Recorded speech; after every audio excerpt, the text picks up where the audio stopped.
नमस्कार प्यारे विद्यार्थियों, आज हम हिंदी की कक्षा में पढ़ेंगे एक नया पाठ, नई कविता लेकर हाजिर हूँ मैं सुधा जैन सुदीप, हिंदी अध्यापिका, सरकारी कन्या सीनियर सेकेंडरी स्मार्ट स्कूल सोहाना। आज हम सोहाना की भाषा ज्ञान वाटिका में खड़े हैं, जहाँ पर हम प्राकृतिक वातावरण में, आइए चलते हैं, प्राकृतिक वातावरण में हम आज अपना नया पाठ पढ़ने जा रहे हैं। आइए चलते हैं।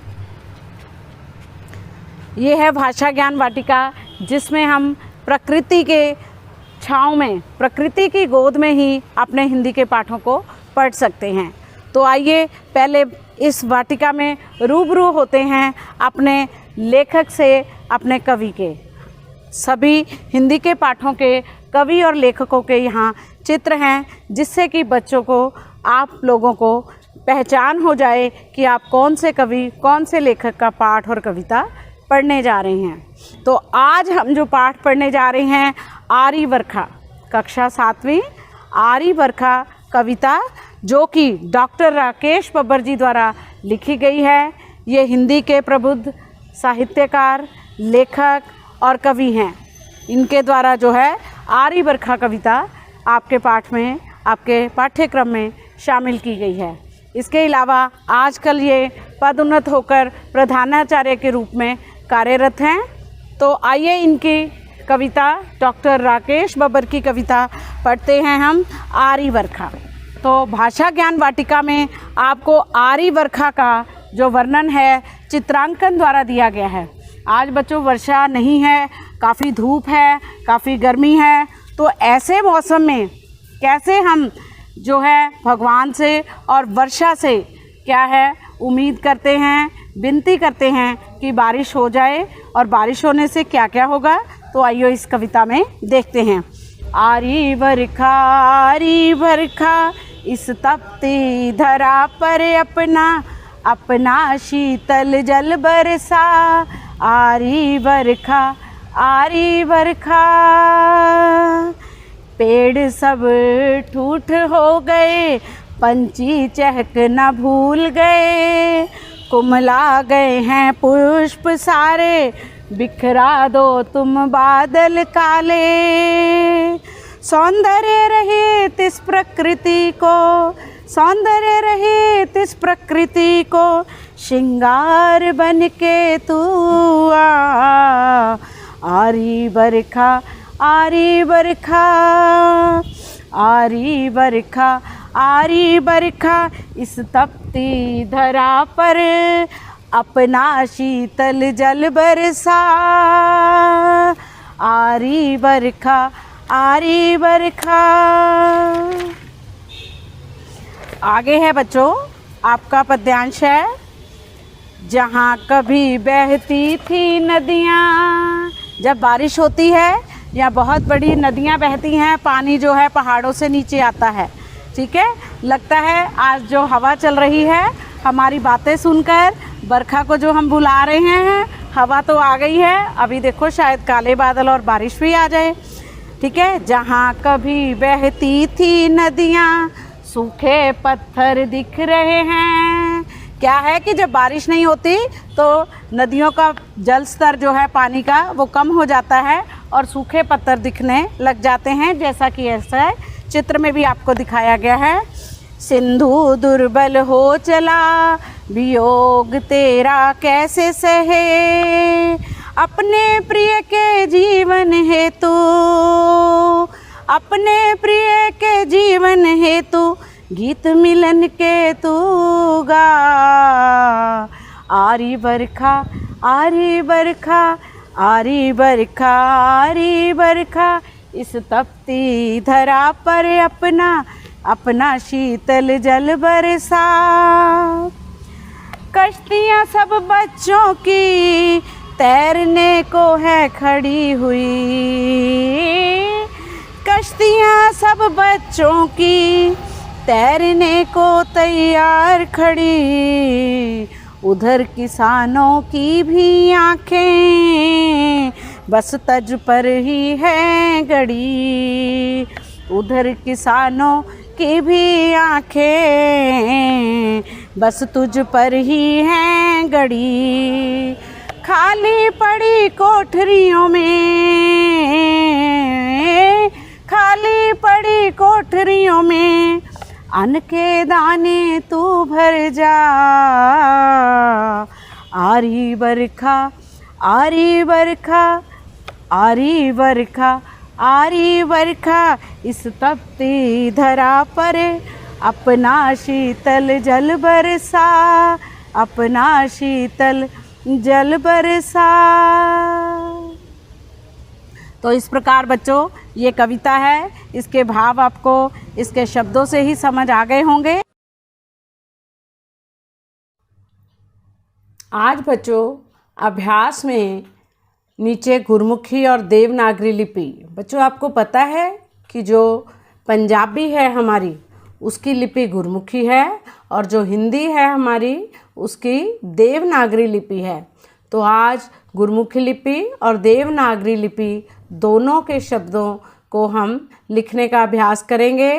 पहली भाषा पर तो आपका जो है बच्चों काफ़ी मजबूत पकड़ होगी और दूसरी भाषा हमने चौथी कक्षा से शुरू की है, इसलिए इसके शब्दों का लिखने का बार बार प्रयास करेंगे और इस पर भी हम अपनी पकड़ जमाएंगे। तो पेड़ शब्द पेड़, पंछी पंछी, तो देवनागरी लिपि में लिखने का हमने अभ्यास करना है। जिन बच्चों का गुरमुखी लिपि पे भी पूरी पकड़ नहीं है तो वो इसका भी अभ्यास करके इस पर भी पकड़ मजबूत करेंगे। पत्थर, कश्तियाँ, सारे बच्चे अपनी अपनी कॉपी पर साथ की साथ उतारते जाएंगे। अब देखो पंजाबी में किश्तियाँ हैं तो हिंदी में या देवनागरी लिपि में कश्तियाँ। किसान, इसी प्रकार कोठड़ी, कोठरी। अब पंजाबी और हिंदी भाषा में शब्द दिए गए हैं, उन शब्दों को देखकर हम लिखने का प्रयास करेंगे। मी, वर्षा, वर्खा, सागर, सिंधु, पृथ्वी। हालांकि पृथ्वी हिंदी में भी पृथ्वी शब्द है, लेकिन हमारी कविता में धरा शब्द आया है तो हम नए शब्द का प्रयास करेंगे उसको याद करने का और लिख कर देखने का। अखां, आँखें, फूल, पुष्प, गरम, तपती। इस प्रकार छोटे प्रश्नों के उत्तर एक या दो वाक्यों में हमने देने हैं बच्चों। कविता में से ढूंढकर, बहुत ही आसान है। वर्षा ऋतु से पूर्व कौन सी ऋतु होती है? अब आपको पता है गर्मी होती है, इसीलिए तो हम वर्षा की मांग करते हैं। इसलिए वर्षा ऋतु से पूर्व ग्रीष्म ऋतु या गर्मी होती है। गर्मी के कारण प्रकृति कैसी दिखाई देती है? गर्मी के कारण प्रकृति सौंदर्य रहित दिखाई देती है। साथ साथ उतारते रहेंगे बच्चों। नदियों में सूखे पत्थर क्यों दिखाई देने लगे हैं? अब उत्तर उतारेंगे आप। वर्षा न होने के कारण नदियों में सूखे पत्थर दिखाई देने लगे हैं। आगे है अगला प्रश्न बच्चों। सागर की दुर्बलता का क्या कारण था? सागर की दुर्बलता का कारण वर्षा ना होना था। बच्चे वर्षा की प्रतीक्षा क्यों करते हैं? बताओ बच्चों आप।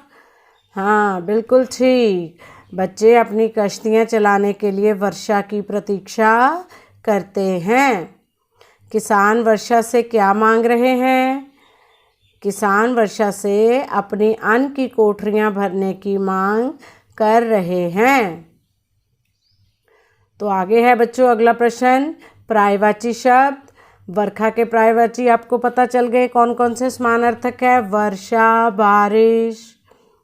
ऐसे ही धरा का धरती, पृथ्वी। पेड़ का तरु, वृक्ष। जल, पानी, नीर।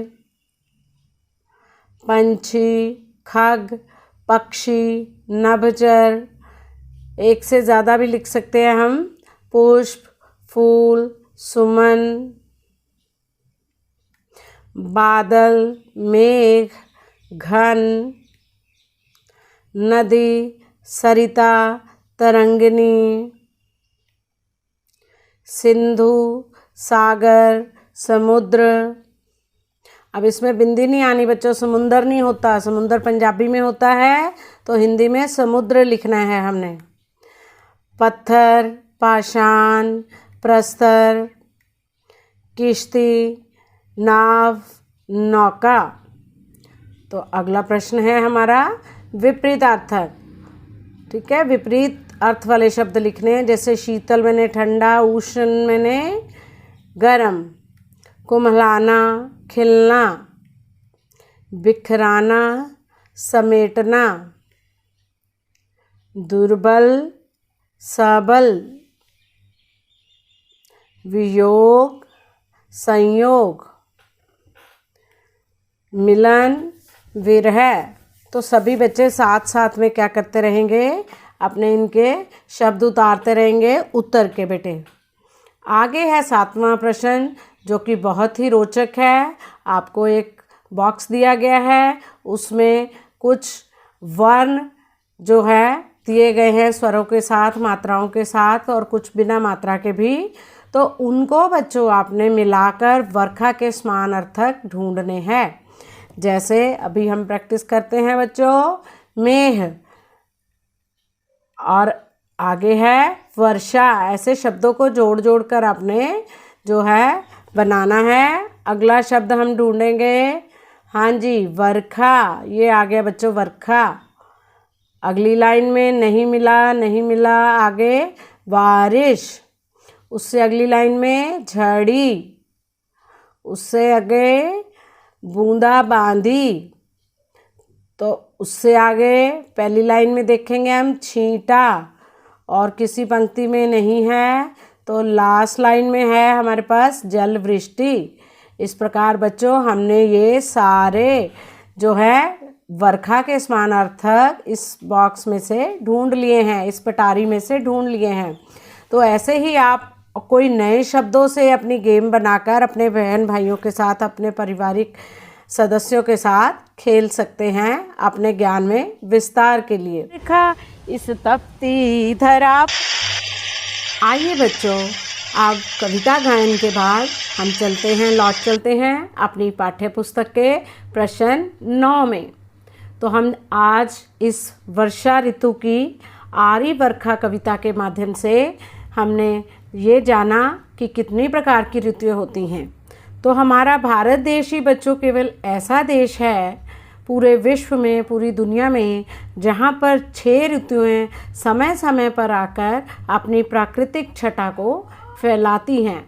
तो आपने देखा होगा, कभी बहुत ठंड होती है, कभी बहुत गर्मी होती है, कभी बारिश होती है। तो इस प्रकार भारत में ही इस प्रकार होता है कि प्रत्येक ऋतु लगभग 2 महीने जो है अपनी प्राकृतिक छटा यहाँ पर फैलाती है, हमें इनका आनंद लेने को मिलता है। तो आइए जानते हैं 6 ऋतुओं के बारे में, कौन कौन से देसी महीने के बीच में ये ऋतुएं पड़ती हैं, और अंग्रेज़ी महीने के हिसाब से कौन कौन से महीने में ये जो है ऋतुएं पड़ती हैं। तो बच्चों एक विशेष बात ये बताना चाहूँगी कि जब भी जो 2 महीनों में ये ऋतुएं आती हैं तो तकरीबन संक्रांति से जो है, यानी 13, 14, 15 तारीख से जो है इस ऋतु का आरंभ माना जाता है।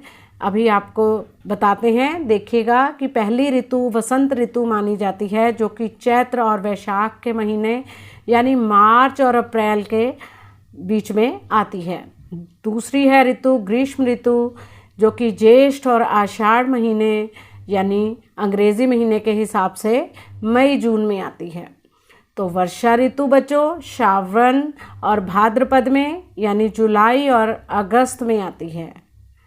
आगे है हमारे बच्चों चौथी ऋतु शरद ऋतु।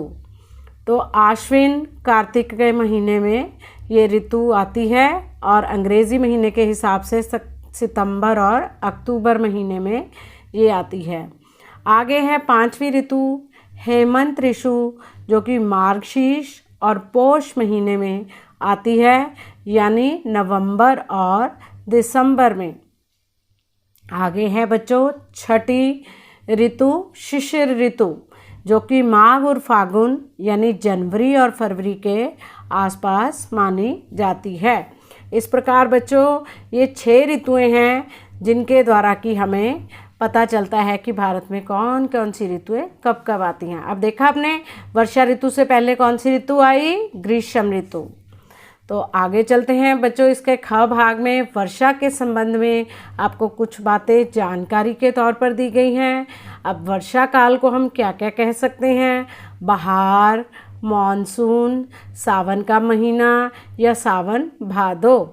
तो वर्षाहीनता यानी जब वर्षा ना पड़े, अकाल, अनावृष्टि, सूखा।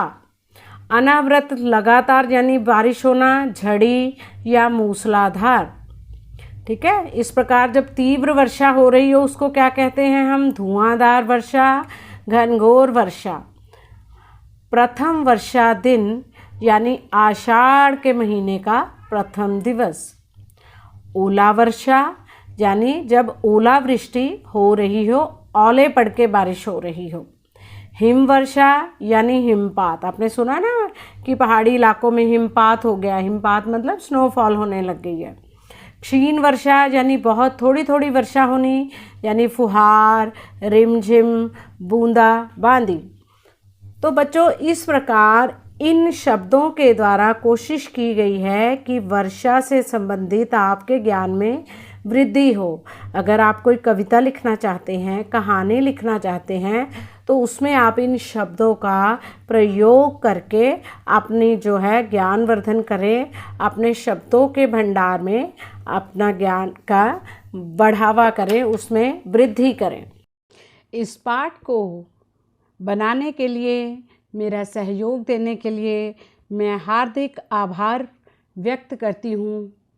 श्री मनोज कुमार, हिंदी शिक्षक, सरकारी हाई स्कूल कैलाश नगर लुधियाना।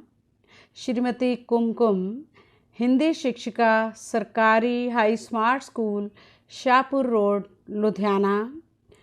श्री सुनील वर्मा, हिंदी शिक्षक, सरकारी हाई स्कूल जसो मजारा, शहीद भगत सिंह नगर।